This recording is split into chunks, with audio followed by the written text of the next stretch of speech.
कल्याणनगर महामार्गावरील शहाड रेल्वे उड्डाण पुलावरील पहिल्याच पावसात मोठ्या प्रमाणात खड्डे पडले असून या खड्ड्यातून वाट काढताना वाहनचालकांना तारेवरची कसरत करावी लागत आहे। खड्डे चुकवत मार्गक्रमण करावे लागत असल्याने या पुलावर होणाऱ्या वाहतूक कोंडीला वाहन चालकांना समोर जावे लागत आहे।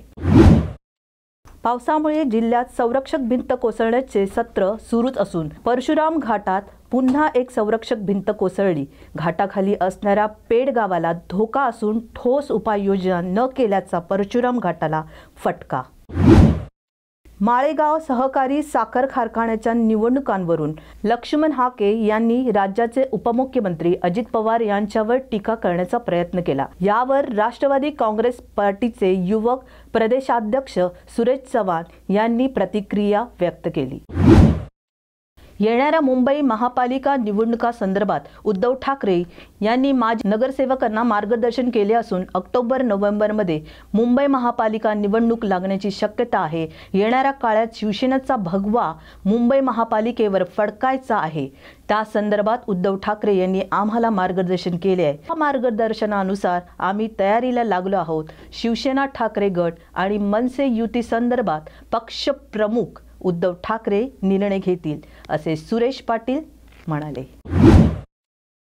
जगद्गुरू संत तुकाराम महाराजांचा 340वा पालखी सोहळा आज पार पडणार आहे। ज्ञानोबा माऊली तुकाराम, ज्ञानोबा माऊली तुकाराम, विठ्ठल विठ्ठल जय हरी विठ्ठल, विठ्ठल विठ्ठल जय हरी विठ्ठल हरिनामाचा जयघोष करत दरवर्षी लाखो भाविक पंढरपूर वारीमध्ये सहभागी होतात। पंढरपूर वारी किंवा आषाढी वारी ही महाराष्ट्रातील सर्वात पूजनीय आणि शतकानुशतके जुनी तीर्थयात्रा असून दरवर्षी देहू येथून तुकोबा आणि आळंदीहून ज्ञानोबांची पालखी पंढरपुराला विठ्ठलाच्या भेटीसाठी जाते। आज तुकोबांच्या पालखी सोहळ्याचे प्रस्थान देहू येथून पार पडण्यासाठी राज्यभरातून वारकरी देहू नगरात दाखल झाले आहेत। शिवसेना ठाकरे गट तसेच उद्धव ठाकरेंची मुंबईतील माजी नगरसेवकांसोबत बैठकीत विनोद घोसाळकर, तेजस्वी घोसाळकर यांचाही मातोश्रीवर उपस्थित होत्या।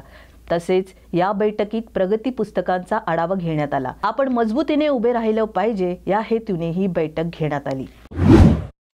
काँग्रेसच्या वतीने ठाणे जिल्हा ग्रामीण काँग्रेस कमिटीच्या वतीने जिल्हास्तरीय बैठक आढावा याचे आयोजन करण्यात आले असून यावेळी कोकण प्रभारी UB व्यंकटेश यांच्या उपस्थित होती। यावेळी भिवंडी, कल्याण, बदलापूर, शहापूर, मुरबाड, अंबरनाथ येथे पदाधिकारी उपस्थित होते। ठाणे ग्रामीण जिल्हाध्यक्ष काँग्रेस दयानंद चोरगे यांच्या नेतृत्वाखाली या कार्यक्रमाचे आयोजन करण्यात आले होते। धोंडाईच्या येथे रावल बँकेच्या 98 कोटी रुपयांचा भ्रष्टाचार प्रकरणी शिवसेनेचे माजी आमदार अनिल गोटे यांनी मुख्यमंत्री देवेंद्र फडणवीस यांच्यावर गंभीर आरोप केला असून मुख्यमंत्री देवेंद्र फडणवीस यांनी ज्या आरोपांचा अर्जावर तपासणी एजन्सी बदलण्याचे आदेश दिले आहेत त्यातील जयकुमार रावल यांच्यासह 5 आरोपींना CIDने अंतिम आरोप पात्र वगळल्याचा आरोप माजी आमदार अनिल गोटे यांनी केला आहे। मुंबई गोवा महामार्गाच्या रखडलेल्या कामांचा सर्वाधिक फटका संगमेश्वर रहिवाशांना बसत आहे। ठेकेदारांचे नियोजन शून्य काम, प्रशासनाचे दुर्लक्ष त्यामुळे थोडासा पावसातही संगमेश्वर ST स्टँड परिसरात इथल्या दुकानांचा परिसर चिखलमय बनतो। त्यामुळे एकीकडे नदीचे पाणी तर दुसरीकडे चिखलाचा फटका, त्यात पर्यायी मार्ग नसल्याने इथे सतत होणारे वाहतूक कोंडी यामुळे इथले नागरिक, व्यापारी, वाहन चालक मेटाकुटीला आले आहेत। ठेकेदाराने बेमालूमपणे केलेलं उत्खनन, पाणी जाण्यासाठी गटार नाही, संरक्षक भिंत नाही, त्यामुळे आम्हाला हे भोगावे लागत असून आमच्या उद्रेकाची सरकार वाट पाहत आहेत का असा संतप्त सवाल इथल्या ग्रामस्थांनी केला। डोंबिवलीत भाजप आणि शिवसेना शिंदे गट या मित्रपक्षांमध्ये सुरू असलेल्या नाराजीचे पडसाद आता उघडपणे उमटायला सुरुवात झाली असून बहिणाबाई उद्यान परिसरात उभारल्या जाणाऱ्या वाचनालयावरून वाद पेटला असून भाजपाचे माजी नगरसेवक मंदार टावरे यांनी थेट सोशल मीडियावर मतलबी आणि स्वार्थी मित्रपक्षाचा जाहीर निषेध करतो असे म्हणत शिंदे गटावर निशाणा साधला आहे।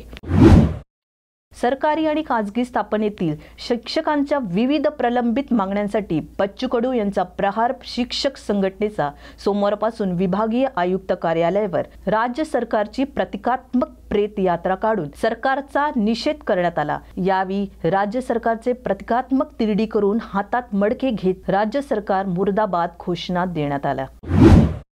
बुलढाणा जिल्ह्यातील काही भागात पेरणी योग्य पाऊस झाल्याने खरीपची पेरणी सुरू झाली आहे। काळ्या मातीत तिफन चालते हे चित्र पाहावयास मिळत आहे। दरम्यान शेतकरी नेते रविकांत तुपकर यांनी देखील स्वतः सह कुटुंब शेतात जाऊन सोयाबीन पेरणी केली आहे। तुपकर यांनी स्वतः तिफन चालवली तर त्यांच्या पत्नी ॲडव्होकेट शर्वरी तुपकर यांनी बी आणि खत पेरणी केली। संपूर्ण तुपकर कुटुंब दिवसभर काळ्या मातीत राबल्याचे दिसून आले। शासनाच्या वतीने कायाकल्प पुरस्काराची घोषणा करण्यात आली असून यात वर्धा जिल्ह्यातील आरोग्य विभागाने वेगळी छाप उमटवली आहे। जिल्ह्यातील 20 प्राथमिक आरोग्य केंद्र आणि 98 आरोग्य वर्धिनी उपकेंद्र अशा 118 आरोग्य संस्थांना कायाकल्प पुरस्कार जाहीर झाला आहे। पुणे येथे श्री संत तुकाराम महाराज पालखी प्रस्थान सोहळ्याला सुनेत्रा पवार यांची हजेरी।